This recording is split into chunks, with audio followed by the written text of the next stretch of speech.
when Descartes died, Spinoza was a teenager, but nonetheless, they never met. And Descartes never even knew about Spinoza. Obviously, Spinoza was way too young. Spinoza did, however, learn about Descartes at some point, probably later, probably after his death. He had Portuguese parents, part of Jewish community in the Netherlands. They fled Spain and Portugal. Why were Jewish people fleeing Spain and Portugal? Spain and Portugal are very Catholic countries.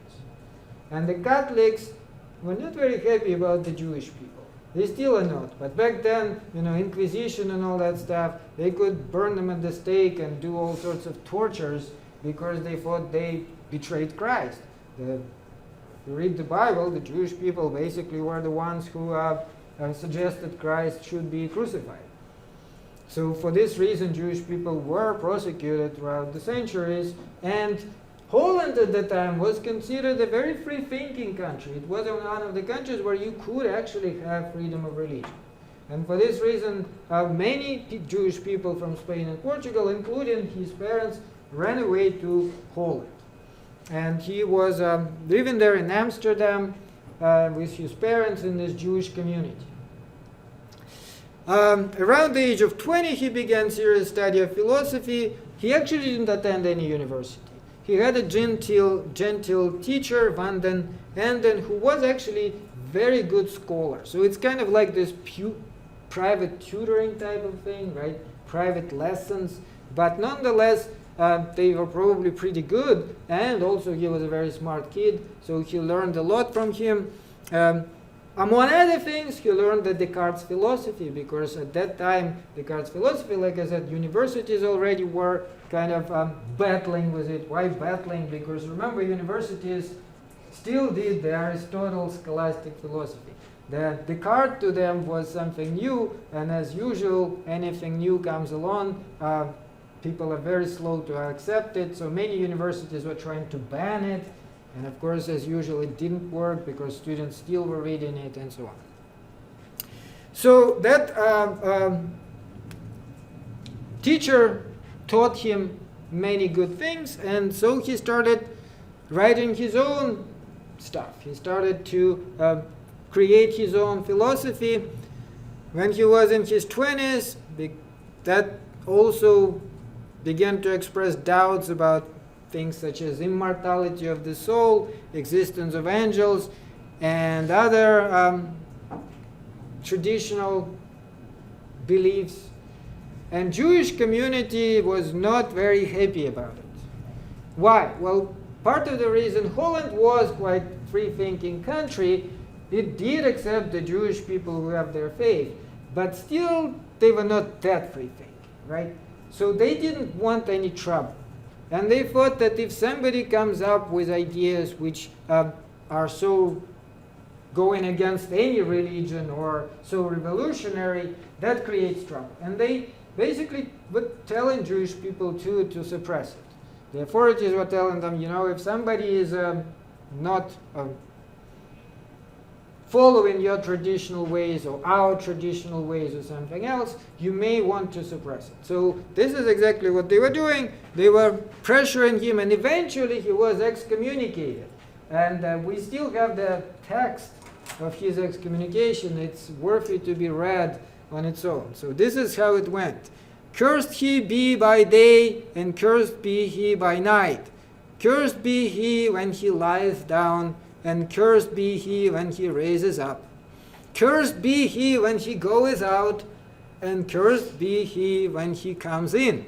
The Lord will not pardon him, and wrath and fury of the Lord will be kindled against this man, and bring down upon him all the curses which are written in the book of the law, and the Lord will destroy his name from under the heavens, and to his undoing the Lord will cut him off from all tribes of Israel, with all the curses of the firmament which are written in the book of the law.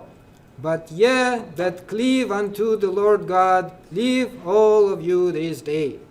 We have ordained that no one may communicate with him verbally or in writing, nor show him any favor, no stay under the same roof with him, nor be within 4 cubits of him, nor read anything composed or written by him. Pretty harsh. That, of course, applied to Jewish community. Nobody else had to follow him. But he was part of the Jewish community. His family was Jewish. His friends were Jewish. And if you read, especially the last part, what does it mean? They could not even talk to him or be under the same roof with him. So he was completely expelled. Nonetheless, he did not repent. He was proud enough and certain enough about his philosophy, so he just left the Jewish community. He still lived in Amsterdam. He became a lens grinder. Lenses for telescopes were becoming more and more popular. Something we didn't mention before, they actually invented the telescope shortly before that. Galileo was the first one who looked at the planets with the telescope, which is part of the reason why he was able to prove that the Earth circles the sun and all that stuff. And Amsterdam was one of the big centers of this lens grinding.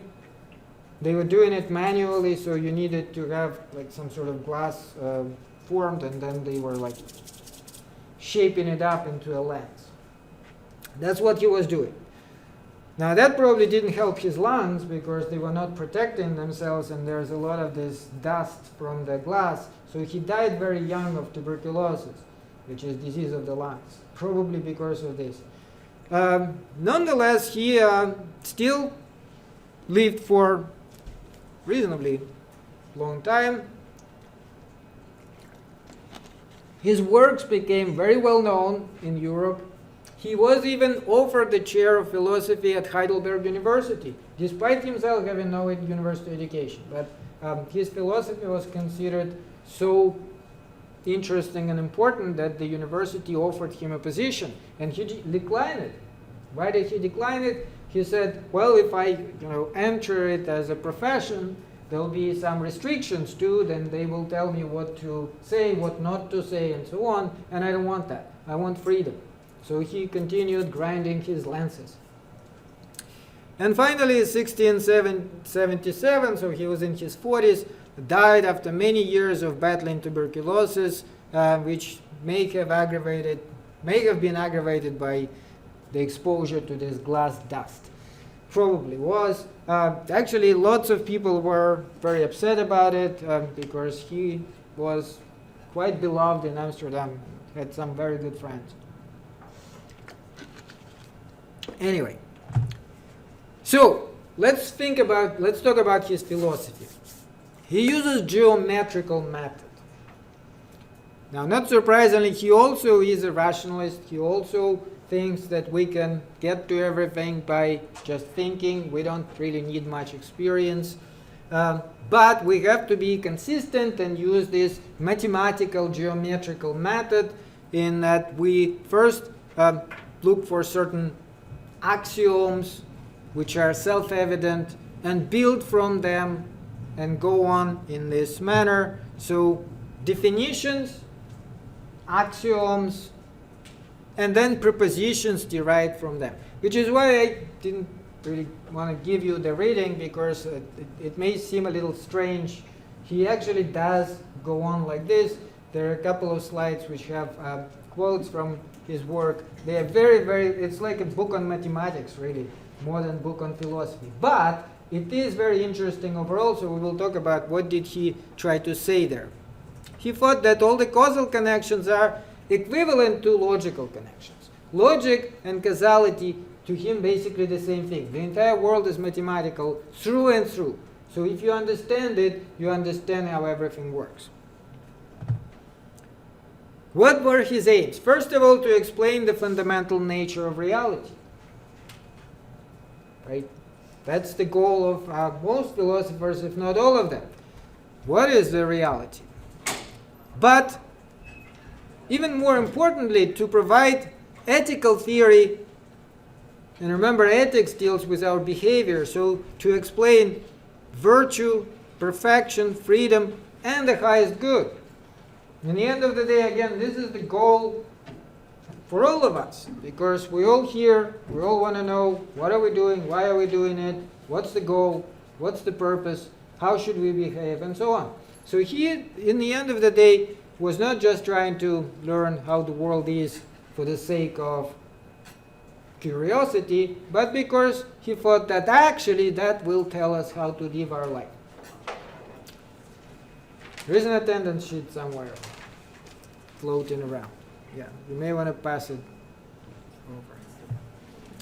Now, Ethics is one of his most famous books. It's called Ethics, demonstrated in geometrical order. Again, contains total of 259 demonstrated propositions, and they also, at the end of propositions, he writes QED. I don't know if you guys know it from math. You write QED at the end of the proof. It is old tradition. They still have it in mathematics. If you have a proof, you end it with QED. What erat demonstrandum? What was supposed to be demonstrated? So basically you're saying, I demonstrated what I was supposed to demonstrate. That proof is all. Spinoza believes that to have a conception of anything is to explain it. If you really understand the concept of something, that is the explanation. To explain something requires give an account of its cause. Right? So figure out what causes it, and you will explain it. If you don't know what causes something, then you don't understand it. A causes B means concept of A contains the concept of B. So it's all again very mathematical, very kind of methodical. The whole universe to him is mathematical and based on necessity. The fabric of the universe woven from the warp and woof of logical necessity, causal order of the world is the same as the logical order of necessary relations. Here's the first quote. In nature there is nothing contingent, but all things are determined from the necessity of the divine nature to exist and act in a certain manner. So God is part of the universe, and God determines everything. But what's the relation there? So everything is necessary. A thing cannot be said contingent unless with reference to deficiency of our knowledge. If we think something is contingent, meaning what? Could be this, could be that. That just means we don't understand it. If we understand it, we understand that it is exactly how it's supposed to be. So if you ever surprised by something, right, and you go, whoa, how come it's this way? It just means you don't understand it. Because if you did, you would not be surprised. You would know exactly what it's supposed to be, and it would be exactly as it is. This is very, very strict way to look at things, right? Why? Because the order of causes is concealed from us. So we don't know many causes. And it does seem to us like some things could be this, could be that, because we don't see the exact causes of things. But if we did, we would realize there's really nothing like that. So again, that's a little bit reminds us now of Hobbes, right? Hobbes thought that everything was determined, including us, and Spinoza thought it too. So how do you live with it then? Well, Spinoza had some interesting answers about this. So first of all, he thought that there are three levels of cognition. There are three ways for us to know things. First, opinion or imagination. That's the worst one you can possibly have. This is source of all the inadequate ideas. And it's actually based on what we see around us, the empirical reality, which we do not fully understand. And so we form opinions about it, and then we are making mistakes. A better way to approach things is with reason, because reason actually does not go wrong. Reason, that is mathematics. 2 plus 2 equals 3 equal to 5. But you can also apply it to all sorts of other things, including reality around us. And then he thought there is an even better way, which is one step up from reason, intuition. integrated vision of the whole that arises out of the level of reason. So it is reason, but it's higher than reason. He actually doesn't explain it very well. But one good example which the book gives, if you read the chapter, there's actually a pretty good example there. He says, like, imagine a mathematician who works on a complicated proof of a complicated equation or something, and mathematician kind of knows it before they even wrote it down, right? He already kind of knows where the proof is, how to get to it. So that's kind of intuition he's talking about. Like, it's based on mathematics, but it's not like even, it's not writing it down. It's already kind of in you. Let's look at some other things. So substance, let's go back to substance. Remember Descartes' definition. What did Descartes say substance is? A thing which exists in such a way as to depend on no other thing for its existence. And Descartes thought there were three types of substances: mental, physical, and God. But we already said last time, and Spinoza actually mentioned it too, that if you look at this definition, what's the only thing which fits this definition? God, because we depend on God. Only God depends on nothing. So what, if you're consistent, if Descartes was consistent, what should he have the substance as? The only substance. God. There you go. That's what he said. For Aristotle, remember, substances were particular things such as Socrates, table, horse, whatever else can exist on its own. They had form and they had matter, but by themselves there were many substances. And this is where kind of the word starts. For Descartes, there were these three types of substances which are multiple things, and they also are kind of substances. But for Spinoza, there is only one substance, and that substance is God. And he says that's the only, and in fact, if you use your logic, and you will see it makes perfect sense. God should be the only substance. Here is a quote. This is the beginning of Ethics. He gives this, like I said, in a very mathematical way. Let's try to figure out what he's saying. So first, he says that's the definition. By cause of itself, I mean that whose essence involves existence, or that whose nature cannot be conceived except as existing. So this is what cause of itself is. If something has to exist, this definition involves existence. By substance, he says, I mean that which is in itself and conceived through itself, and no concept of any other thing is needed to form a concept of it. So it is similar to what Descartes was saying, but he is saying it in a slightly different thing. Again, linking it to conception, to concepts. It is concept in itself.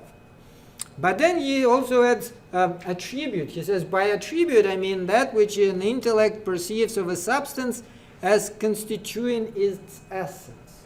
So substance has attributes, but they are actually pretty much the same thing as substance if you think about it. It's just that the way intellect perceives the substance can be through different attributes.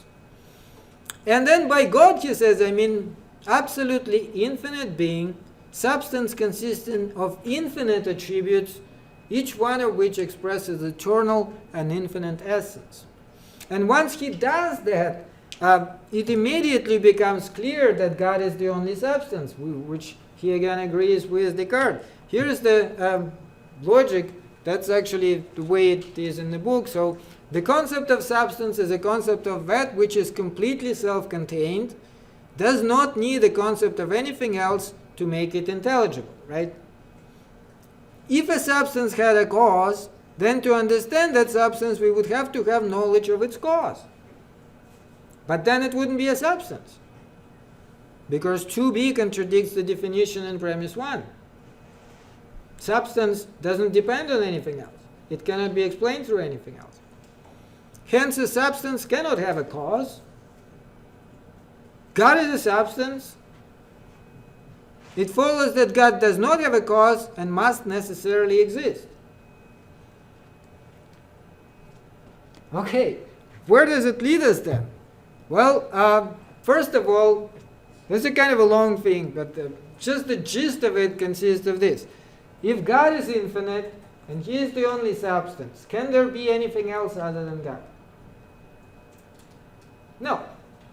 So everything is God.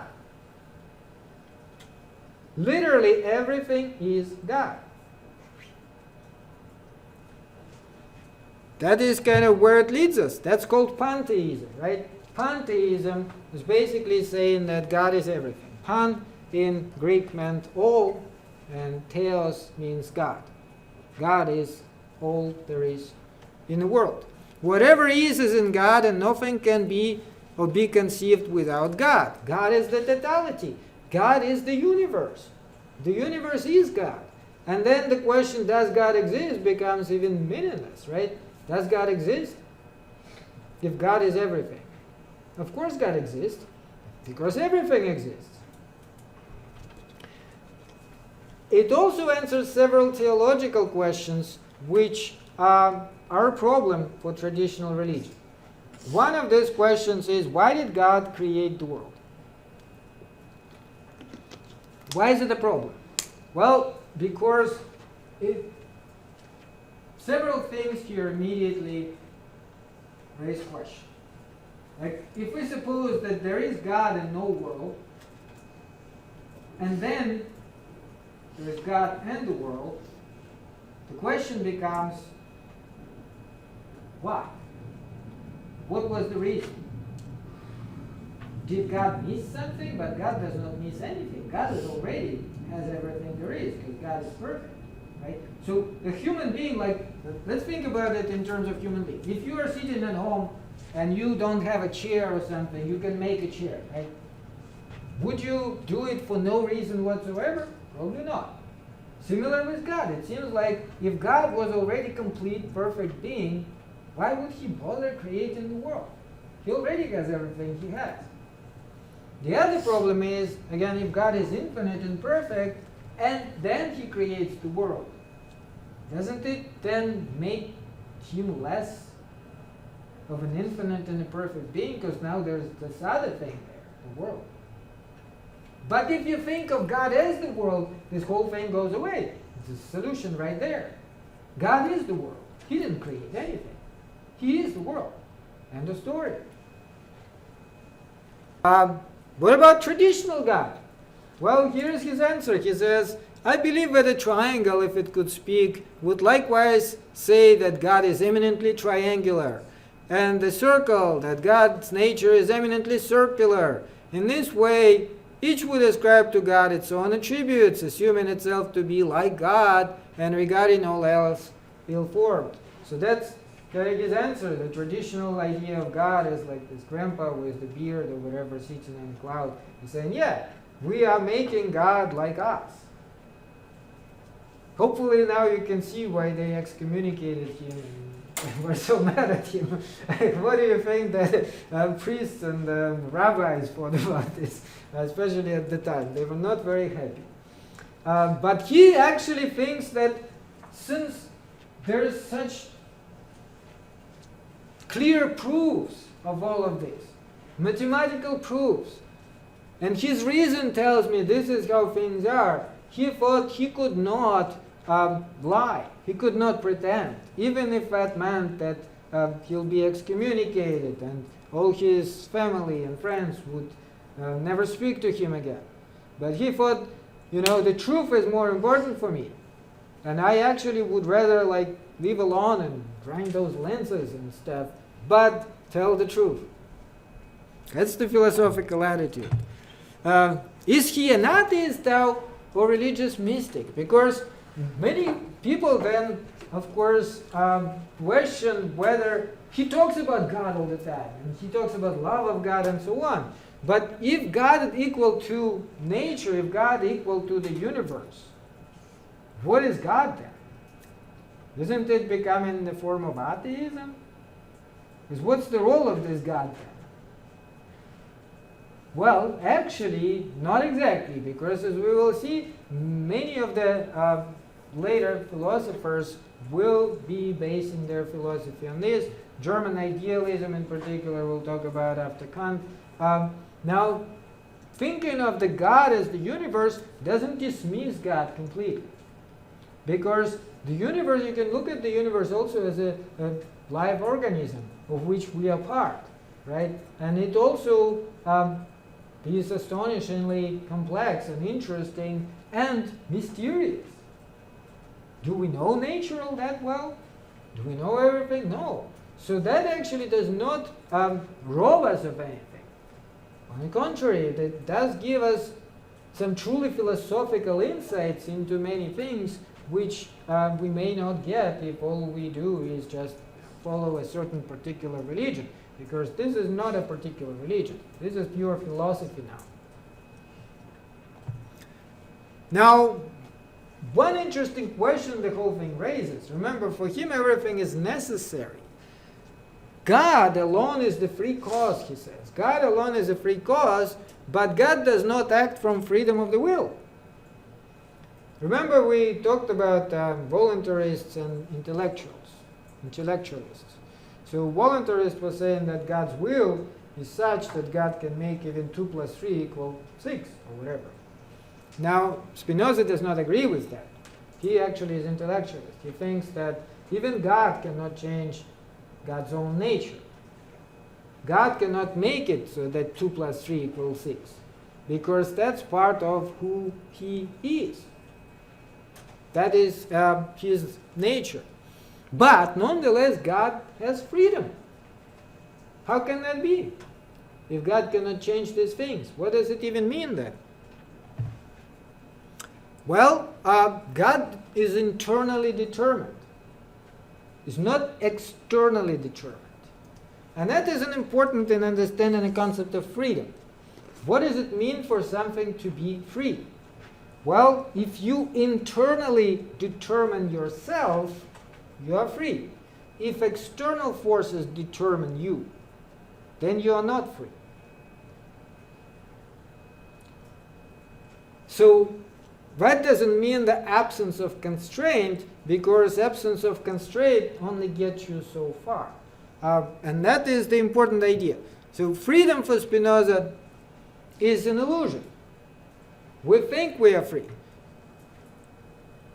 But we are deceived because they or we think ourselves free, and the sole reason for thinking so is that we are conscious of our own actions and ignorant of the causes of which those actions are determined. So when we do something and think we did it freely, it's just because we didn't figure out what caused it. What was exactly the reason? Sometimes we can, sometimes we cannot. But in all situations, there is a cause which is behind our actions. We don't do anything for no reason whatsoever. There is always a reason. Sometimes this reason is more obvious to us, sometimes less obvious. But just like God, we determine our own nature. And this is something we do have control over. So we can actually work on ourselves, and that will help us to be truly free. One of the problems is to control our passions. Our passions is what makes us not free. Why do our passions make us not free? What do you think? What does he mean? Yeah. Desire. Yeah. So why does it make you not free? What does desire do to you? It makes you. It's a will. It's easily a will to submit to pleasure and passion. Yeah, exactly. All those pleasures, those are external things, right? And those external things then control you. Because if you desire them, you go after them, follow them, and they then control you, rather than you controlling yourself. And the stronger desires you have, the more they get control over you, rather than you getting control over yourself. And every time there's desire, there's no reason. The reason goes away. The reason is disappearing. And you guys all know this, right? You've probably experienced it. We're all human beings. We all have these situations. If you have strong desire, are you listening to your reason? Well, hopefully, but then if it's strong enough, it will overcome your reason. And then you'll tell yourself, I really should not be doing this, but guess what? You're doing this. And then what happens? Well, hopefully you all know, right? Does it ever have a happy ending? If that's what you do, if your reason tells you I should not be doing it, but your desires tell you you do it, and then you do it, well, it always has a bad end. How bad? That depends. Sometimes maybe not that bad, sometimes really bad. but yeah, if your reason tells you don't do it, you probably should not do it. But your desires are stronger than you, and then they control you. That's what makes you not free. So the definition which later Hegel will be using, freedom as realized necessity, has its root here. And I think we already mentioned it before. But this is a good example of what it means. One of the things, like when we encounter something unknown, we don't know exactly what our choice should be, and we think it is freedom when in fact it is not. So if you have the 3 doors and you don't know what's behind them, right? Do you have freedom? But nobody's holding you. Nobody's telling you which door to go through. But you don't know what's there. Do you have freedom now? So which door would you pick?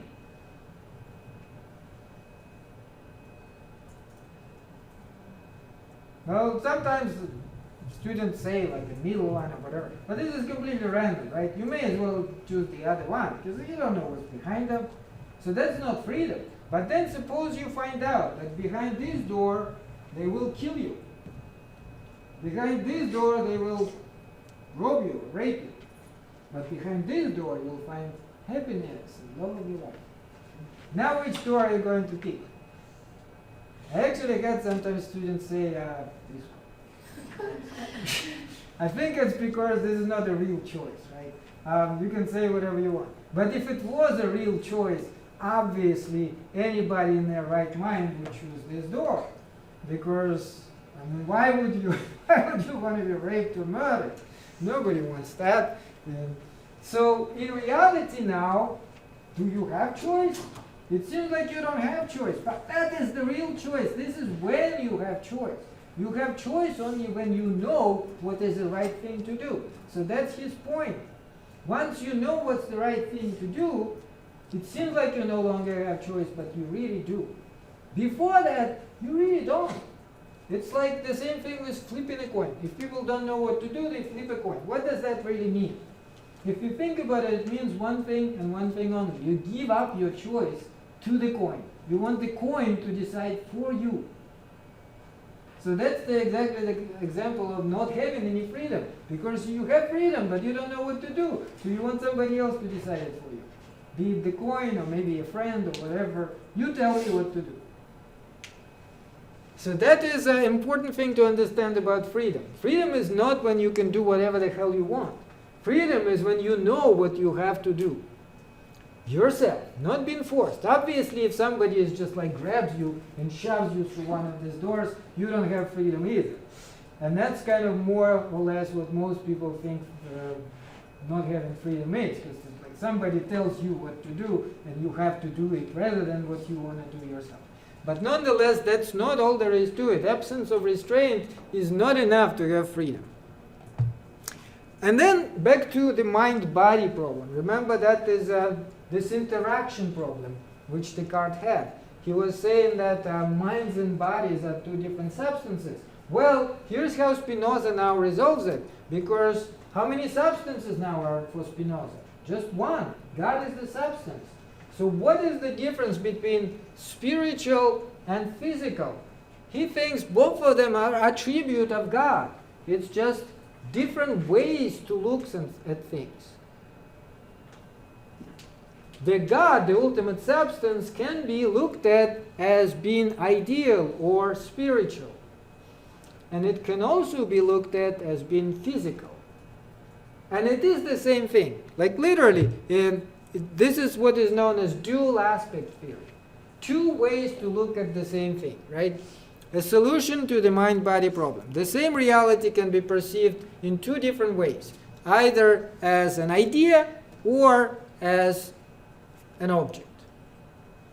Here's an example. Book gives kind of a nice example of a rose and the idea of the rose. Think of a rose you see in a garden. Spinoza would say that you're seeing certain mode of God, nature in terms of attribute of extension, right? The rose itself. However, the rose can also be viewed in terms of the attribute of thought, insofar it is an idea in divine mind. Because the entire reality, including this rose, is God. And so that would be just an idea in God's mind. The whole reality is God's mind, and everything here is idea in God's mind. It is both physical and mental. It's mental because it's an idea in God's mind, and it's physical because for us it has the physical reality. So that would be the solution to this. Things are both mental and physical at the same time. It's just two different ways to look at them. Now that will have a lot of consequence in particular for Hegel and for Marx. When we start talking about Marx, you will see how Marx looks at it, and Spinoza was very, very influential for them. So this is dual aspect theory. This is a quote. When things are considered as modes of thought, we must explain the order of the whole of nature or the connection of causes by the attribute of thought alone. And when things are considered as modes of extension, the order of the whole of nature must be explained through the attribute of extension alone. So book also gives a nice example of like the circle and the formula of the circle. So the circle, of course, is the circle. The mathematical formula of the circle, I actually don't remember it, but if you look there, it's like x plus y, x squared plus y squared, something. If you took math, you know what I'm talking about. I did it back in the day, but I don't remember the book. Right? So this would be extension of thought, this would be an object. So the same thing, everything else can be explained from these two different points of view. So now back to ethics. What does it mean for us as human beings, this entire system? Because to him, that's the most important thing. How should we live our life? Well, try to free yourself from the bondage. The geometrical method applies to humans just as well as it applies to triangles. I shall consider human actions and appetites just as I were considering lines, planes, and bodies. So you have people around you, right? They interact with you, they do things. Why do you get mad at them? Yeah. Because they contradict what your beliefs are. So they do something which you think they shouldn't do, right? That's why you get mad at them. But if you truly understand it from his point of view, you would understand that they do exactly what they are supposed to do. So there's really nothing for you to get mad about. So that's the idea, right? He thinks that there is something which kind of drives us. He calls us kanatas. Kanatas is not limited to humans. It's actually everywhere in nature, and that kanatas is what drives plants, bugs, animals, and humans too. And he thinks that we can look at it from three different points of view. As the will, when we refer to mind alone. We say our mind has the will, right? So that would be the kanatas in the mind. We can also call it an appetite when related to both mind and body. So like our desire to have food or to have sex. And then we call it desire when we are conscious of this striving. Because it can be unconscious, but once we become conscious, like once we tell ourselves, I actually am hungry now, that's when we call it desire. Right? But this is all three elements of the same thing, and even plants have it. What would it be in a plant? Well, I don't know if you guys noticed, but plants still try to grow towards the sun. And if something prevents them, they do make an effort to get around that and adapt to that. So even plants are alive in this sense. They have this striving for survival, for getting sun, so that is everywhere in nature. And the key to happiness is actually inside of us. We should be more inward. People, unlike rocks and plants, have self-awareness. So we know what is happening inside of us, and we know what our attitude is. We can determine ourselves. That's a great thing about us, which rocks or plants do not have. I will be a fulfilled person to the degree I realize my own inner nature. So that's kind of an Aristotelian idea, right? I have a particular nature as a human being, and I should figure out what it is and realize it. However, I cannot be a self-determined person if I strive towards illusory goals such as fame, riches, sensual pleasures, the things I cannot control, because then they start controlling me and I lose my freedom and I become slave to those passions. So, inner-directed person should be free of all passions. Passion equals to passive. That's when you are passive. That's when you lead something else to determine your life for you and to drag you in some direction which you shouldn't go. A passion ceases to be a passion as soon as we form a clear and distinct idea of it. So using our reason gets us out of it. Once we truly understand what is happening, understand that we have been driven by passion, that this is not the correct course of action, this is when we can get out of this circle. So let's talk about it. The good example here we can think about the road rage. Have you ever had a road rage? Yeah. Yeah, me too. I mean, who didn't? But if you think rationally, like why? First of all, why are we getting so mad about it? And second of all, is it a good thing to be so mad about somebody cutting you off or something? No, because I mean, if you act on that, and many people do, right? You cut them right back. What can happen? Accident is actually one thing, but probably not even the worst thing. They can get mad and try to kill you. They can shoot at you. That happens a lot. Haven't you heard? There's like these stories all the time. Like two people, for something as stupid as, I don't know, parking spot or somebody cut somebody off, and they just shoot at the car and they kill some, sometimes the babies there. And don't you see how stupid the whole thing is? Like, is it worth it? What is driving us there? The passion, right? The passion. It is frustrating. I know exactly how it is. If somebody cuts you off, it's like, ah!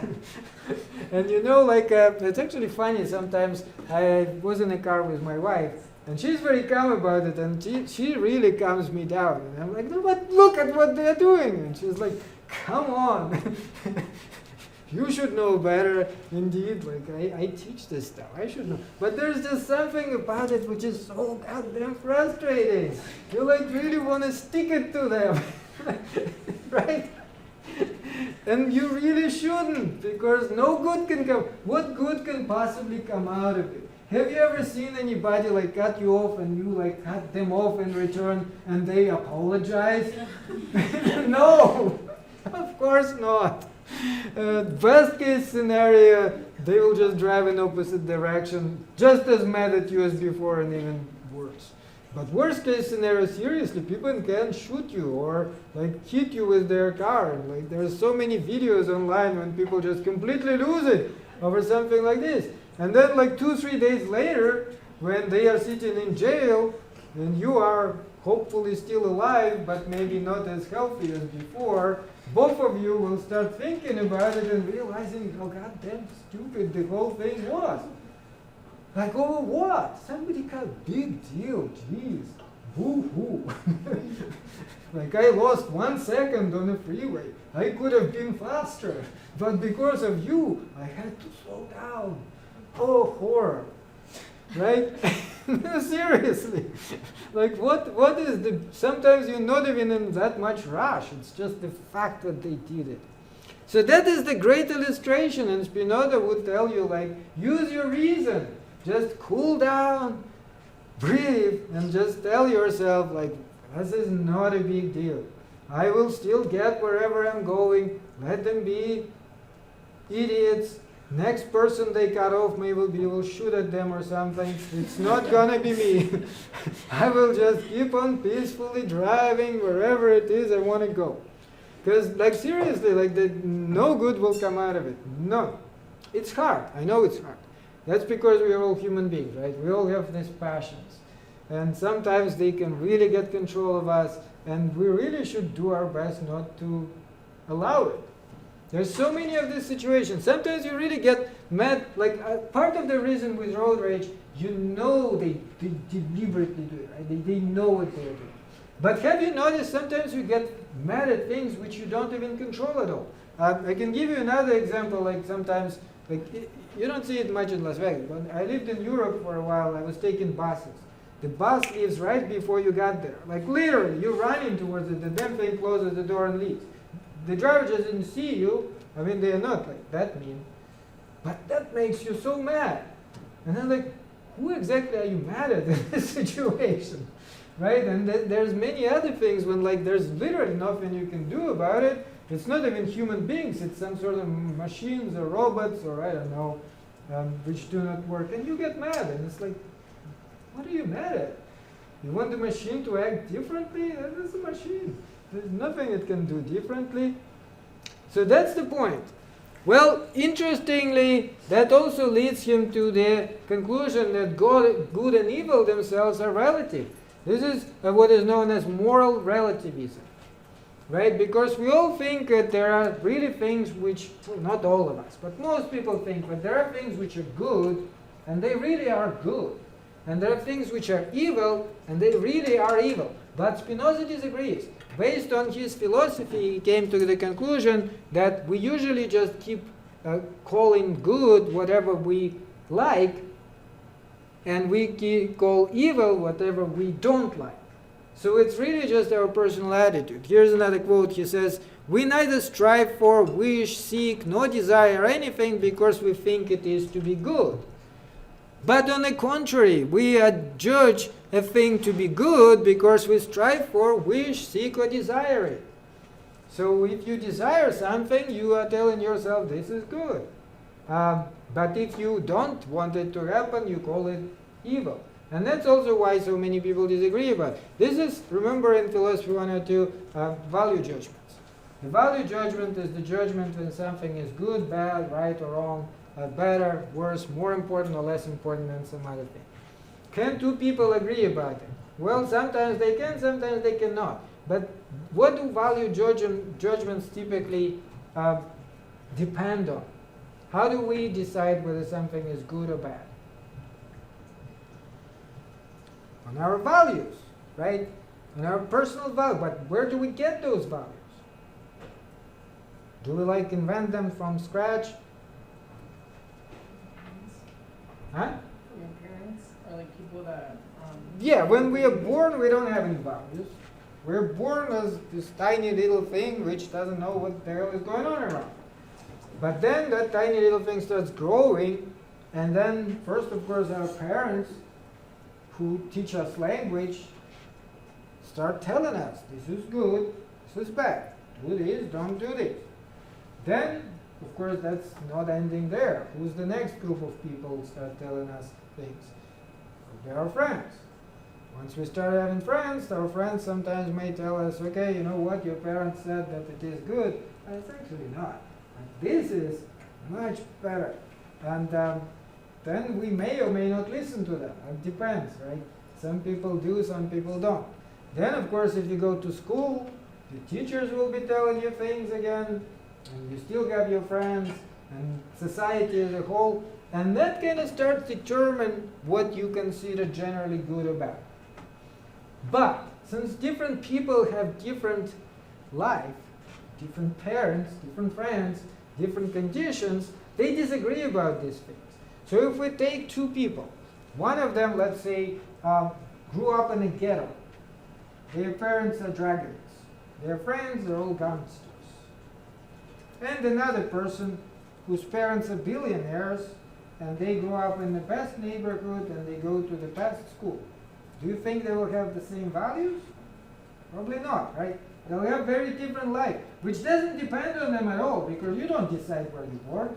Who here decided who your parents should be? No, you were born somewhere and then you discover, oh, this is my parents, okay. But then, by the time at what age do you think you make decisions yourself? Like truly start making decisions? Well, it's not like maybe one moment, but yeah. I'd say probably when you're 11, 12, like middle school age. Yeah, You start probably something like that. making your own decisions, maybe following your friends a little more than what your parents are saying, or what, I guess, like, what's starting to become normal in your life instead of what was normal in theirs. Yeah. So you don't need to have exact date, but we kind of all know, like when you're 1 year old, you're not making decisions. When you're 2-year-old, you're not making decisions. Maybe somewhere around 10, 11, some people maybe even 9. But by then, almost everything is laid out already. You already have certain friends, you live in a certain neighborhood, you go to a certain school, you got nothing to do with any of these decisions. But these things immediately influence your life. Because if you go into a school where there's plenty of people on drugs, plenty of people who are gangsters and so on, how hard would it be for you not to follow everybody there? How hard is it to just, separate yourself from this entire environment somehow? At 10 or 11 years old, it's almost impossible. Even when at 10 and 11 you start making decisions, this is not the kind of decisions like which school I'm going to attend, right? That is what your parents decided. And you're lucky if they made a good decision. Sometimes they didn't. So, is it very important to understand? And then people somehow start acting like you were born 30 years old and you already had everything chosen by yourself. No, not at all. By the time you're 30 years old, you went through all these steps, and these other people already made all these decisions for you, and you're lucky if you could break with some of it, but probably not all of it, because a lot of it is very, very hard to get out of. Another example, you're growing up with the neighborhood where there's a lot of gangs, right? And you joined the gang, and that gang went to rob somebody, and you got a sentence on your record. Your life is ruined right there. Try to get out of this one. Try to get a job with a criminal record. That's almost impossible. Fortunately for younger people, sometimes they conceal it, right? But not even everything, because depending on how bad it is, they can do it as an adult. And then that's it. Your life is ruined before you even started making any decisions. So that is why it's important to understand. He thinks we should live, there's a Latin, sub specie aeternitatis, under the aspect of eternity. So look at all these things under this aspect of eternity as if you are God yourself, I would say. Man can desire, say, nothing more excellent for the preservation of their being than that all should so agree at every point that the minds and bodies of all should form, as it were, one mind and one body, and that all should seek common good for all. Why is he saying that? Well, if everything is God, and you are part of God, and other people are part of God, then you're all part of the same thing. So if you want to love God, who should you love? Yourself and Each other. others. Understand that maybe they are different from you, but they are just as much part of this one reality as you are. And so instead of hating them and thinking that you should get away from them, you should try to understand them and understand how to live with them. God, of course, should be loved, but he thinks that God can never love us back. Why not? Because God is just too much of an abstract figure in this case. God is not like this Christian God who is very good and personal and so on. So in this case, he who loves God cannot strive that God should love in return, because God, insofar as he loves himself, loves man. So this is an interesting point too, and just one more discussion on this subject. Do you think the freedom of an individual is hindered or enhanced by the power relations between men? So other people, do they help your freedom or do they hurt your freedom? How do they help it? Okay. So what, do you guys agree? It's an interesting thing, right? Because we constantly feel like other people control us. And we don't want them to control us, right?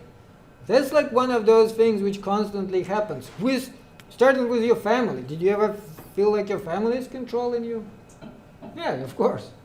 Because the closer they are to you, the more you feel it. Obviously, the people who you barely see, like somewhere on the other side of the street, they don't control you as much. Although they control you a little bit. How do they control you? We still have like 7 minutes. So that's an interesting discussion on its own.